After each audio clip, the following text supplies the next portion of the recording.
നെല്ലിക്ക നല്ലതാണ്, പക്ഷേ ഈ ആരോഗ്യ പ്രശ്നമുള്ളവർ കഴിക്കരുത്. നിരവധി ആരോഗ്യ ഗുണങ്ങളുള്ള ഒന്നാണ് നെല്ലിക്ക. വിറ്റമിൻ സി, ആന്റി ഓക്സിഡന്റുകൾ, നാരുകൾ, ആന്റി ഇൻഫ്ലമേറ്ററി പദാർത്ഥങ്ങളാൽ സമ്പന്നമായ ഒരു സൂപ്പർ ഫുഡാണ് നെല്ലിക്ക.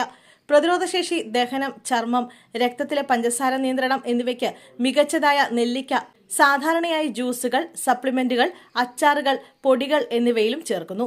എന്നിരുന്നാലും നെല്ലിക്ക എല്ലാവർക്കും അനുയോജ്യമായ ഒരു ഭക്ഷണമല്ല. പഠനമനുസരിച്ച് നെല്ലിക്കയിൽ ബയോ ആക്റ്റീവ് സംയുക്തങ്ങൾ അടങ്ങിയിട്ടുണ്ട്. ഇത് സെൻസിറ്റീവ് വ്യക്തികളിൽ അലർജിയായി പ്രവർത്തിക്കുകയും ചൊറിച്ചിൽ, വീക്കം അല്ലെങ്കിൽ ചർമ്മത്തിൽ പ്രകോപനം എന്നിവയ്ക്ക് കാരണമാവുകയും ചെയ്യും. നെല്ലിക്ക കഴിക്കാൻ പാടില്ലാത്ത ആളുകൾ ആരൊക്കെയാണെന്ന് നോക്കാം. രക്തത്തിലെ പഞ്ചസാരയുടെ അളവ് നിയന്ത്രിക്കാൻ സഹായിക്കുന്ന കഴിവിന് നെല്ലിക്ക പ്രശസ്തമാണ്. ഇത് പ്രമേഹമുള്ളവർക്കും ഗുണം ചെയ്യും. എന്നിരുന്നാലും ഹൈപ്പോഗ്ലൈസീമിയയ്ക്ക് സാധ്യതയുള്ളവർക്ക് ഇതൊരു അപകടമായി മാറിയേക്കാം. പോളിഫെനലോയിഡുകളുടെയും ആന്റി ഓക്സിഡന്റുകളുടെയും ഉയർന്ന സാന്ദ്രത കാരണം നെല്ലിക്കയ്ക്ക് ശക്തമായ പ്രമേഹവിരുദ്ധ ഫലങ്ങളുണ്ട്. ഇത് ഇൻസുലിൻ സംവേദനക്ഷമതയും ഗ്ലൂക്കോസ് ആഗിരണവും വർദ്ധിപ്പിക്കും. ഇതിനകം തന്നെ രക്തത്തിലെ പഞ്ചസാരയുടെ അളവ് ശരീരത്തിൽ കുറവുള്ളവർ ഇത് കഴിച്ചാൽ വീണ്ടും ഷുഗർ കുറയുന്നത് കാണാൻ കഴിയും. ഇത് തലകറക്കം, ക്ഷീണം, ആശയക്കുഴപ്പം, ബോധക്ഷയം തുടങ്ങിയ ലക്ഷണങ്ങളിലേക്ക് നയിച്ചേക്കാം.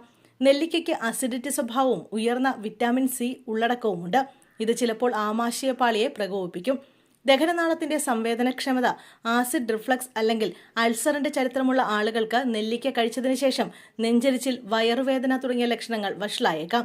ചില സന്ദർഭങ്ങളിൽ നെല്ലിക്കയ്ക്ക് ഗ്യാസ്ട്രോ പ്രൊട്ടക്റ്റീവ് ഗുണങ്ങളുണ്ടെങ്കിലും അതിന്റെ പുളിച്ച രുചി സെൻസിറ്റീവ് വ്യക്തികളിൽ അസിഡിറ്റിക്ക് കാരണമാകും.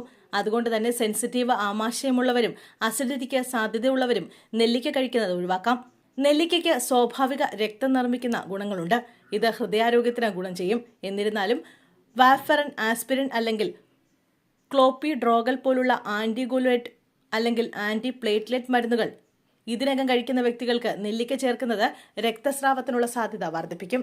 നെല്ലിക്ക സത്ത് പ്ലേറ്റ്ലെറ്റ് അഗ്രഗേഷൻ തടയുകയും കട്ട പിടിക്കുന്ന സമയം ദീർഘിപ്പിക്കുകയും ചെയ്യും. ശസ്ത്രക്രിയയ്ക്കിടെ, പരിക്കിന് ശേഷം അല്ലെങ്കിൽ രക്തസ്രാവ വൈകല്യങ്ങൾക്ക് സാധ്യതയുള്ള വ്യക്തികളിൽ ഇതൊരു പ്രശ്നമുണ്ടാക്കാം. നെല്ലിക്കയിൽ വിറ്റമിൻ സി ധാരാളം അടങ്ങിയിട്ടുണ്ട്. ഇത് ശരീരത്തിൽ ഓക്സിലേറ്റായി പരിവർത്തനം ചെയ്യപ്പെടുന്നു. ഇത് വൃക്കയിലെ കല്ലുകൾ, പ്രത്യേകിച്ച് കാൽസ്യം ഓക്സിലേറ്റ് കല്ലുകൾ രൂപപ്പെടുന്നതിന് കാരണമാകുന്ന ഒരു സംയുക്തമാണ്. വൃക്കയിലെ കല്ലുകളുടെയോ വൃക്ക സംബന്ധമായ പ്രവർത്തനത്തിലെ തകരാറുകളുടെയോ ചരിത്രമുള്ള ആളുകൾക്ക് ഇടയ്ക്കിടെയോ വലിയ അളവിൽ നെല്ലിക്ക കഴിക്കുന്നത് അപകട സാധ്യത വർദ്ധിപ്പിക്കും. ഗർഭകാലത്ത് മിതമായ അളവിൽ നെല്ലിക്ക പൊതുവെ സുരക്ഷിതവും ഗുണകരവുമാണെങ്കിലും അമിതമായ ഉപഭോഗം, പ്രത്യേകിച്ച് അസംസ്കൃതമോ സാന്ദ്രീകൃതമായ രൂപങ്ങളിൽ, ദഹനനാളത്തിലെ അസ്വസ്ഥത, വയറിളക്കം അല്ലെങ്കിൽ ശരീരത്തിന്റെ അമിതമായ തണുപ്പ് എന്നിവയ്ക്ക് കാരണമാകുമെന്ന് ആയുർവേദ വിദഗ്ധർ പറയുന്നു. ഗർഭകാലത്തും മുലയൂട്ടുന്ന സമയത്തും ഉയർന്ന അളവിൽ നെല്ലിക്ക സപ്ലിമെന്റുകൾ കഴിക്കുന്നതിന്റെ സുരക്ഷയെക്കുറിച്ചുള്ള ശാസ്ത്രീയ തെളിവുകൾ പരിമിതമാണ്.